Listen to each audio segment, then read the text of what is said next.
Allow me to introduce the show for the rest of us, the show for frontline healthcare providers who for too long haven't had a voice. We've given up our 20s, we've suffered, we've worked understaffed shifts at night, we've cared and we've given pieces of ourselves, we've made ourselves vulnerable, and all we've gotten is lines from administrators telling us to work smarter and not harder. That ends now. It's time we had a voice. This is your show. I've been around the country and I've seen acts of heroism from our healthcare providers and from patients and from everybody working together to transform healthcare. If we don't do it, someone else will do it for us, and I will guarantee you it is gonna suck. This is for every doctor who's drowning in $250,000 of debt. This is for every CNA who's working 2 jobs and is a single mother. This is for every nurse working her third 12 in a row. This is for people who take care of people. We don't have $1 million studio. We don't have Dr. Oz's reach. What we do have is you, frontline care providers rising up and having a voice. And when we do that, the very foundations of this broken system are going to tremble. We can do this together, and the only way we can do this is against medical advice. This is our show. Be a part of it. Also, suck it, Dr. Oz. You're a bitch. Dr. Phil, you're a bitch too. 1, 2, 3. Give me patience, yeah.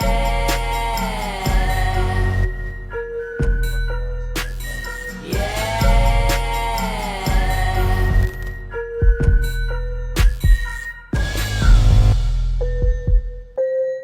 3, 2.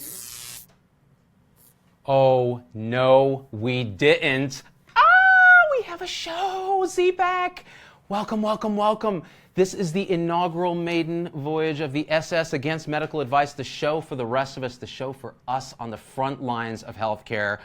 Oh my God, I can't even believe this is happening right now. And I'm seeing comments already. Donna has shared the thing already. Donna Gardner says, I'm dying, LOL. So am I. I'm live. This is amazing. I got Tom Heineber in the back, Logan on the board. Listen, this show is about you guys. It's about the tribe of healthcare trying to transform everything together. And what are we trying to do? I want to give a mission statement right out the bat, okay? The mission statement is this. We lived in a world, the simplest thing to say is we're trying to make medicine great again, all right? And you know what? I'm going to qualify that, not even say again, because I'm not even really sure it was ever that great. We can build something far better than it ever was. Back in the days of Health 1.0, the medicine we knew, you know, our parents, some of us actually, where it was a doctor and a patient in this sacred relationship, right? It was completely paternalistic. Patients were completely disempowered. It was expensive. The quality was shoddy. And it wasn't as, because there really wasn't a lot we could do. And medicine's gotten so complex since then that 1.0 has begun to fail us. And as a result, the powers that be said, hey, wait a minute, every other business works like this. Carrots and sticks and incentives and assembly line and lean and Six Sigma and quality measures that don't measure quality, and an electronic health record that's a glorified cash register with a little patient stuff tacked on it.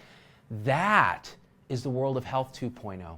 And that is the world that is burning us out as we speak. It's destroying patients, it's destroying caregivers because we feel like commodities. And actually our best and brightest administrators are enslaved to a system that makes absolutely no sense. So why do a show like this, right?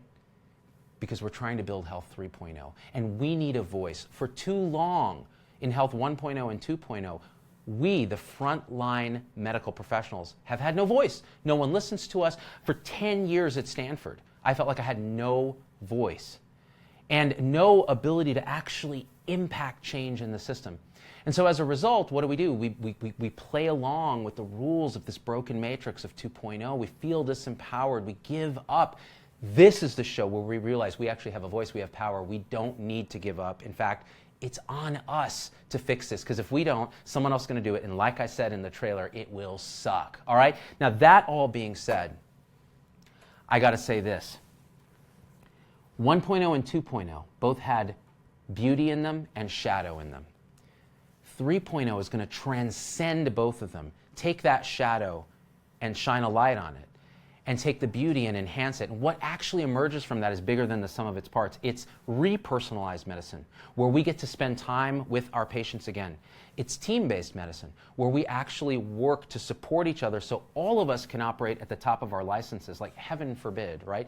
Everybody from the CNA, the pharmacist, the dietitian, the nurse on the floor, the doctor, the administrator, right? The health system CEO, we're all working in service of the patient and each other, which means we're paid on actual outcomes, not outcomes that, quality measures that don't measure quality. And we are actually incentivized to look at those gray areas where the evidence and all that other randomized control stuff doesn't apply. It's those 10% where we need to use our judgment knowing the unique story of our patient. And that means we need to be treated as unique individuals as well. Now, that being said, in order to understand 3.0, our first sort of foray has to be in the darkest, deepest, most evil den of Health 2.0. The place where they told us technology would save us, and they cited Moore's Law and all this other stuff. Oh, it's going to save healthcare. We see how that worked out for us. So I went to Orlando with Tom Heineber, our producer, and talked to people on the ground at the HIMSS 2017 conference. Let's roll the clip.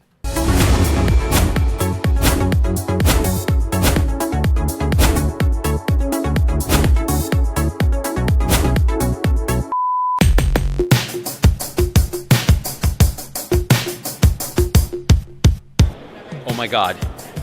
ZPAC, you heard it first. The robot apocalypse was stopped here. Hello. Well, thank you. You hear what I said about robot apocalypse? When the cyborg revolution started, it shall be noted in the annals of the robot Bible that it began with a mossy, organic goodness. And it ended with the slaughter of every man, woman, and child on this planet and most of the biological flora and fauna. I broke Watson's moss wall. Watson's a you gotta understand that. You cry when Timmy's just been stung by a bee, but your EpiPen's dry. Why so sad? Oh, it is good to see you. Good God, you're Really good. You to are see a you. national treasure. Oh, did you hear that? It's on. I will say it to anyone. Catch me on the phone with IT, begging tech support. Students like IT and me be stuck in 1994. Innovation all around, but it ain't in healthcare. Internet and apps for you, but we get ancient software. Welcome to that EHR. Go live and it don't stop. So you gotta understand now, I'm a hospital doc out of Stanford. I hate everything about code. Right. How do you make coding not suck then? We make it fun. What? We No. find- If I don't push the boundaries, I'm not sure who will. There's nobody left in healthcare to push those boundaries. And the robot population gets so PC about stuff. Tough crowd. Talking, paperless they say, but whole tree. Virtual relaxation is what we're doing I today. like that. No way. Technology shall destroy us all, but first it will make us rich. I'm in a den of scum and villainy where nobody really actually creates value for patients, but they all talk about creating value for patients. So everything I see here, the business casual, the suits, these are people who have never touched patients. If you want to know where your extra nurse staffing went, just look around you. This is where that money goes. You know who does shit? We do. And we're going to do it together because this can't stand. You want Health 3.0? The first thing that has to happen is the vestiges of Health 2.0 have to be overcome and transcended. And that means these people have to be stopped. I'm out. I might have been a little harsh in that end segment, but the truth is, look, guys, I'm allergic to business casual, and there was a lot of business casual, and I've been reading the comments. Suzanne Lanus, you like my shirt? Business casual this. Butt hurt for life, people. Butt hurt for life. Listen, here's the thing about Health 2.0. Everybody at HIMSS is trying to do the right thing, but they're stuck in the matrix. As Tom and I were walking through the grounds, we were going, man, it really feels like the matrix. You've got Watson over there who's ready to become sentient and destroy humanity. And then you've got, really people pushing the edges like Jonathan Bush, who sang You'll Be Back With Me. By the way, he's a fan of what we do, which is crazy because he's part of the Bush family, which means I'm 1 degree of separation from my favorite Bush, which is Billy. This all being said, when we look at 2.0, we have to figure out how are we going to incorporate technology as a solution to help enable the human relationship in 3.0, the analog human relationship. And that's all I could think when I was looking at all these different things at HIMSS, right? Now here's the thing. When I think about robotic technology, I think about Doc Vader. He's 95% robot. And I think, who better to bring us the dark side of medicine so we can shine a light on it than my boy DV. You know what? It's time for the news with Doc Vader. Roll the clip.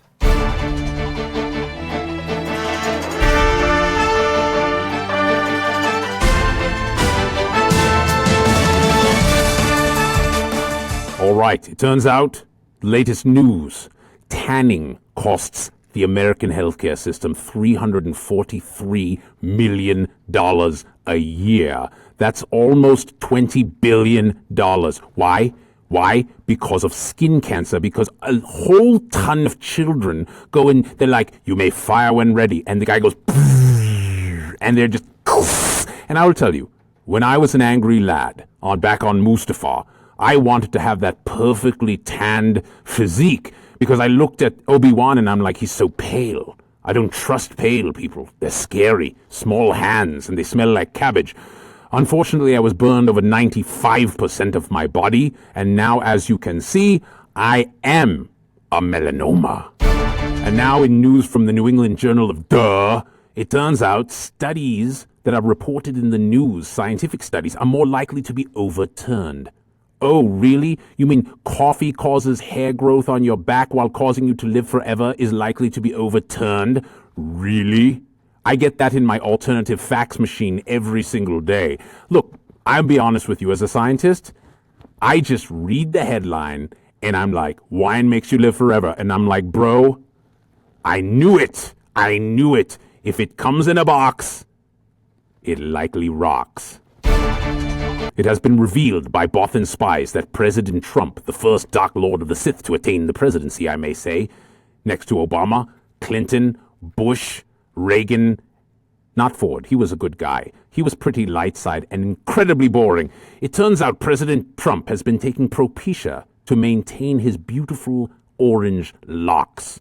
As you know, Propecia is a prostate drug. It will shrivel your prostate into a raisin and cause a number of side effects, including mood swings, sexual deviancy, relationship problems, or as I like to call it, the first 100 days. In another stunning development, it turns out just as Obamacare is beginning to be repealed and replaced by the Dark Lord of the Sith, more Americans like it than ever. What a bunch of whiners. Oh, you're taking it away? No, no, no, no, no, no, no. Oh, I have it? Oh, it's terrible. Oh, grow up, people. Why don't you love the one you're with instead of trying to be with the one you love? It's crazy talk, people. Live in the moment. Vader does. Vader's always up in the moment. I was in the moment on Mustafar. I was in the moment when I choked Padme. I was in the moment when I cut Obi-Wan down. I'm in the moment at hot yoga. I'm in the moment at Pilates. Have you seen my ab? It is the most powerful ab in the galaxy. So apparently man flu is not a real thing. The science says that men do not suffer worse symptoms than females from viruses. Does that explain why Luke was such a little whiny man bitch? Grow up, Luke. Don't be a snivelly little bitch. I left you alone so you could grow up to be a man and a powerful Lord of the Sith, so stop whining, man flu. Give me a break. You don't see Han Solo getting man flu. He's shooting people up with his blaster. He's getting cryogenically thawed. Speaking of which, the recent news shows that cryogenic unthawing of organs is now possible. Yeah, we did it already. No disintegrations. That's why I was going to freeze Luke as well to deliver him to the Emperor. Instead, I delivered a whiny little bitch. That's what I delivered. Anyways, what? Are we still doing the news? So, as you all know, recently, President Donald Trump said healthcare. Who knew it was so complicated? And then Bernie Sanders, in his infinite wisdom, follows up with, healthcare is very complicated. And everybody feels like me when I'm looking at the Emperor, and then I'm looking at Luke, and then I'm looking at the Emperor, and then I'm looking at Luke. But if it was Donald Trump and Bernie Sanders, I would just take both of those little bitches and I would throw them in the damn reactor because they are weak with the Force, both of them. Healthcare's pretty hard, though. We got to admit that, guys. And now, I have a small hamster in my hands for no reason. And next up, a clip from the most filthy piece of slime in the galaxy. This person is attacking 2 nurses. Roll the clip.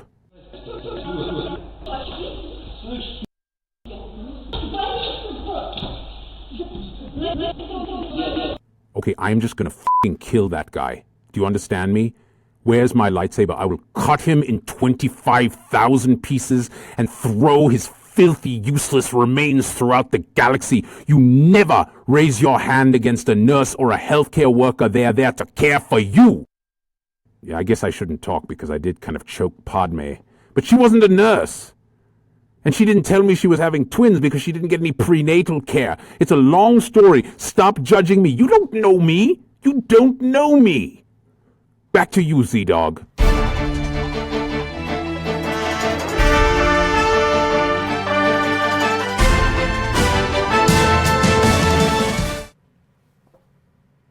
Somebody's off their meds. Oh my gosh. Guys, Doc Vader is maybe a bit insane, but that's why we love him, because he can speak truth, and then we can go, actually, it's more nuanced than that, Doc V. How many people love Doc Vader? If you like guys like that, hit share right now, hit like, because we're going to blow him up. He's a thing. Also, the problem is we can never vet anything he says, because we'll go, hey, what's your source for that, Doc Vader? And he'll be like, search your feelings. You know it to be true. Apparently not a legitimate source, unless you're Sean Spicer. Okay, so here's the thing, guys. This is against medical advice. Why did we call the show AMA? Because so many of us in healthcare understand that, against medical advice is not necessarily a good thing. It's when the patient decides not to listen to us and walks out. But what happens when healthcare people stop listening to the powers that be?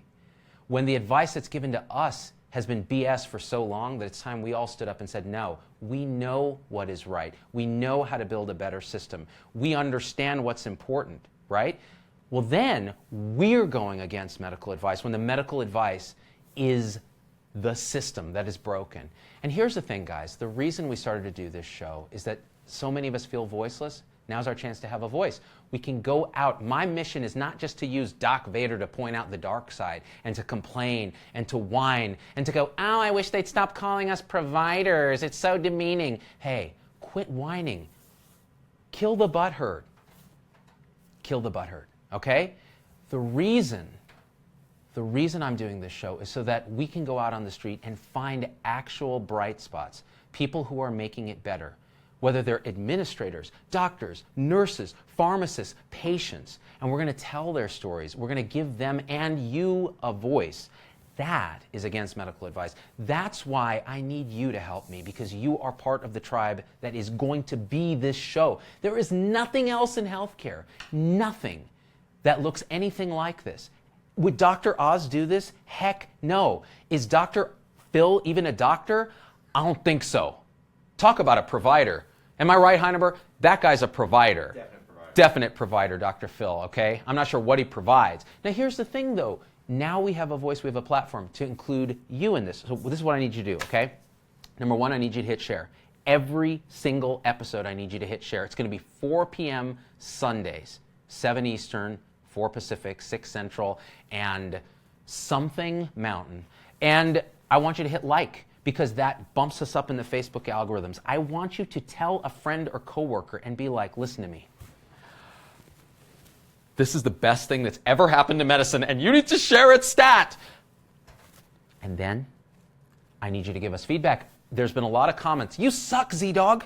Kill this show right now. And people like Matt Phillips, who said the EHR has done for doctors what self-checkout at the grocery store did for consumers.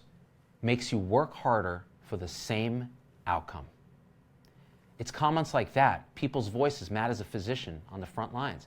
It's people's voices like those that are going to transform healthcare. And we are going to be the conduit for that. That being said, also let us know if you know a sponsor who wants to sponsor the show so we can get it growing, fly us out to different places to interview people, etc. It's going to be the bomb. Now, here is the heart and soul of the show. That is our produced segment, which of course is minimally produced because we're going live. But here is where your voice comes in. It's a segment we call Overtime, where we are going to listen to your comments and respond. So let's do this right now. It's CDawg MD Against Medical Advice. Overtime. Do it.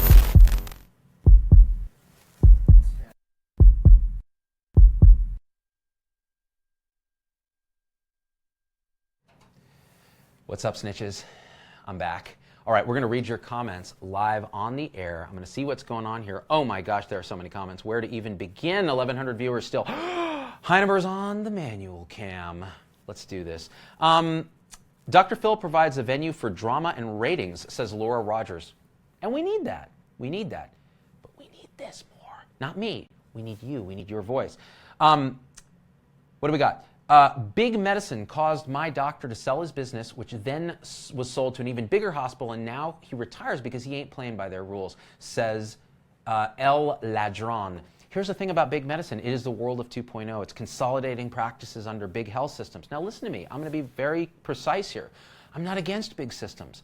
I'm against big 2.0 systems. If we can take a system and use that power to actually transform medicine to 3.0, then the power of the big system is well used, and we're all integrated across the continuum of care. But I think there's a huge place for small independent practices in the pantheon of Health 3.0, and we need them, especially in rural areas, areas where doctors want to practice the way they want to practice, and they want to have nurses who are passionate about what they do without being beholden to a big system. And not everybody works the same way. There's room for all of us. All right. Alan Fitzsimmons. Doc Vader loves nurses, paramedics, respiratory, but dislikes procedure ordering specialists, us and them. Alan Fitzsimmons. No, I don't think so. I think Doc Vader likes to rant, and he tends to rant from a bit of a primary care perspective. But the truth is, specialists are a crucial part of healthcare. They're a crucial part of Health 3.0. What we will not stand for are specialists who are purely there to do things to people, not for them. So the fee-for-service mill of Health 1.0 is rife for corruption, for over-testing, for over-treatment, and we see it constantly. My philosophy has always been less is more, and if you find specialists who coordinate with that and they operate at the top of their license in conjunction with the entire continuum of care, you're going to find transformative stuff. So I love specialists, and Doc Vader loves them even more when he's not lightsabering them in half. Jesse Smith says, so happy to be a part of the Z-Pack, Jesse, and we are happy to have you with us because it is tremendous. Now let's see. As a chronically ill patient, says Susan Robinson, with 4 different doctors, I really appreciate hearing about how to fix medicine.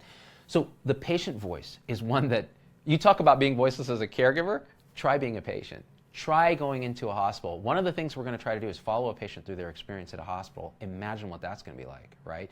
There's so many ways to give our patients voices. And here's a part about 3.0 that I haven't emphasized enough. It's reestablishing patient accountability.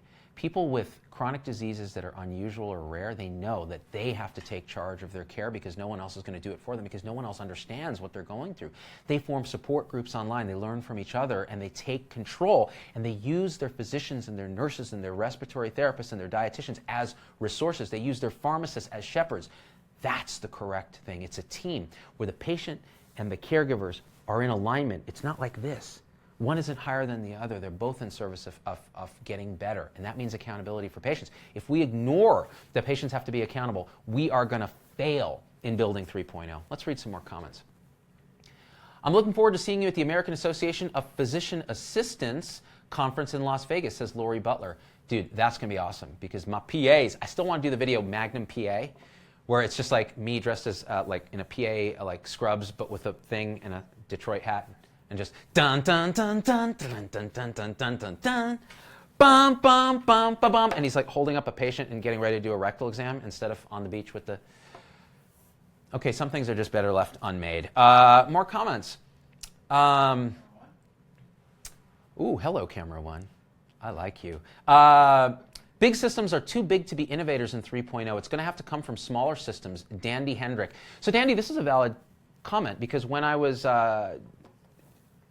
speaking with Aetna in Sarasota recently, and you guys caught my live on that, I was expecting big intransigent system, but all they were talking about is how we can disrupt and build 3.0 using smaller ideas within a big system. Now, could it happen? Maybe, maybe not. The truth is, bigger systems are trying, but we do need smaller innovators. People like the Turntable Healths to say, look, we're going to actually push it so far that we're going to fail. And then the big systems, and I'm going to go around the country and tell you about what we did, and the big systems are going, you know what, that's a good idea. Let's do that. Maybe a bit of health coaching, maybe this idea that the licensed clinical social worker, it's social worker month, can operate at the way top, even beyond their license, right? And teach meditation and yoga as well as do behavioral health and as well as do the case management stuff. I mean, this is how we get big systems to transform from the bottom up. Little ripples start to make these big waves, and you'll see, and I see it happening because I've been traveling around the country, guys. I'm excited about this. Like, this is not, you know, Dr. Oz faking his enthusiasm for nurses after the show me your stethoscope thing. This is actually, I go out there and I see this, and I've never been so excited about the future of medicine. More comments. Whew, I'm getting a little fired up. Yeah. What do we got here? Oh. Rebecca Kurdziel. Z-Dog, don't forget your CMA crew. Hey, my MAs, they're the bomb. Go watch the video low. My CNAs, they are the bomb. Go watch no videos because I haven't shouted you out in a video. But stay tuned. I love y'all. Except for the video. Work with 3 CNAs who just crushed it. And I put it on Facebook and they got like hundreds of thousands of views because they are awesome. They're just being themselves. Cassie Sears Brown says ratios for CNAs and RNs are out of control. Administration wants scores, but still gives nurses 6 or more patients and CNAs 18 or more patients on a med-surg unit. Cassie Brown. So Cassie, you know, I've talked about ratios in the past, and I will talk about it again. And this is what I think about this.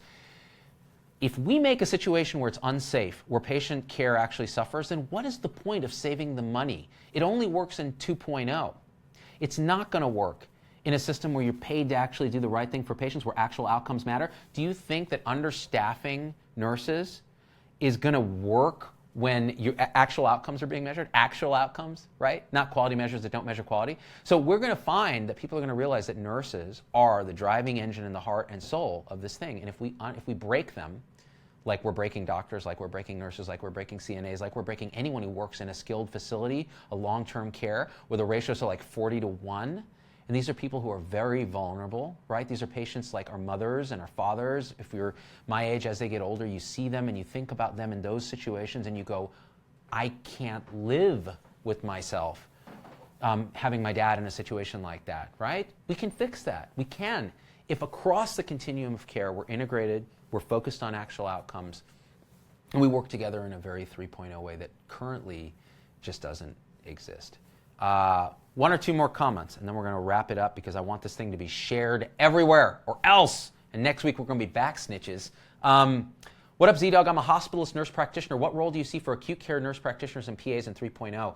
Christopher Haddock. Here's the thing about 3.0.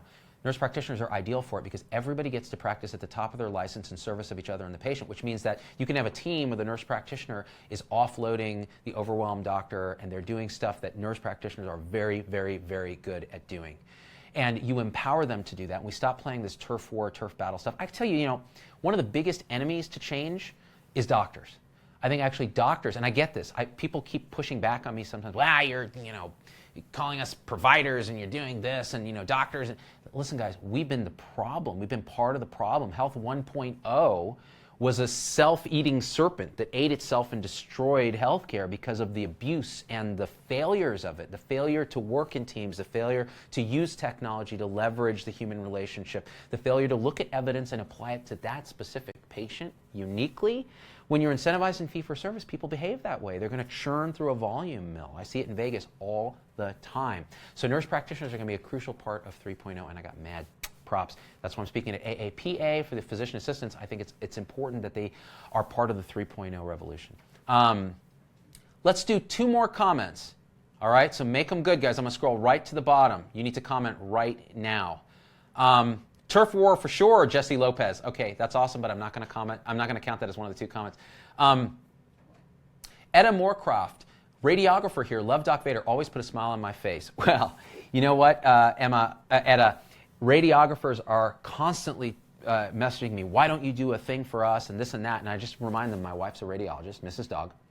And if I screw it up, she will throat punch me. So I have to get it right before I give you guys a major shout out. So stay tuned because you're key. And by the way, this. Water.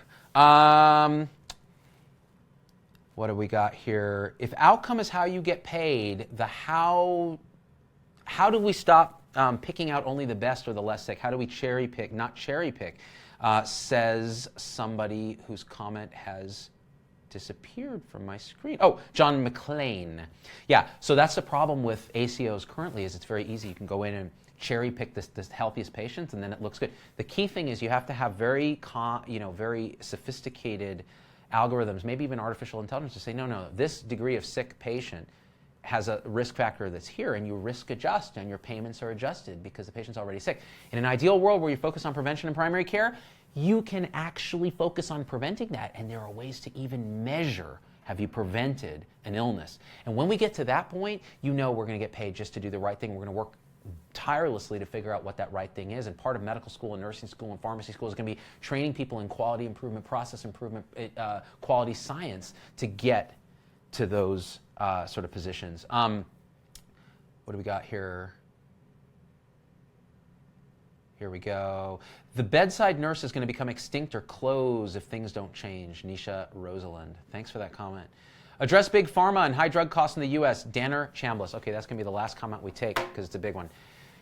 Listen, everybody knows big pharma is a problem. Big pharma in the sense that drug costs are very expensive. R&D is very expensive. FDA approval is difficult, but the FDA is important. It is a very complex, no single right answer, no black and white. This is a field full of nuances. I've traveled the country, I've spoken with pharma people, and I've spoken with people who hate pharma. I've spoken with patients who are crushed by drug costs, and I've spoken with patients whose lives have been saved by the tireless work of researchers in the R&D departments of pharmaceutical companies. You know, as I've heard one said, oh, big pharma, you mean the people who are curing cancer? Because that is what they're working to do. At the same time, the business side of big pharma does need a lot of brakes. And the truth is, brakes meaning we need to push the brakes and we need to say, you know what, who are we as a people? How do we work with pharmaceutical industry to make it more affordable, more accessible, and also more effective? Because I think a lot of the drugs we use don't do anything. Our trials are poorly designed. Our peer review system is broken. It's overwhelmed. It's the best we have right now, but we can do better if we go against medical advice. And that, my friends, is going to wrap up our first ever episode of Against Medical Advice Live. I'm so excited to be here with you guys, Z-Pack. We are going to transform the world only with your help. Hit share, hit like, and more important than anything, let's build 3.0. Tune in next week, same time, same channel.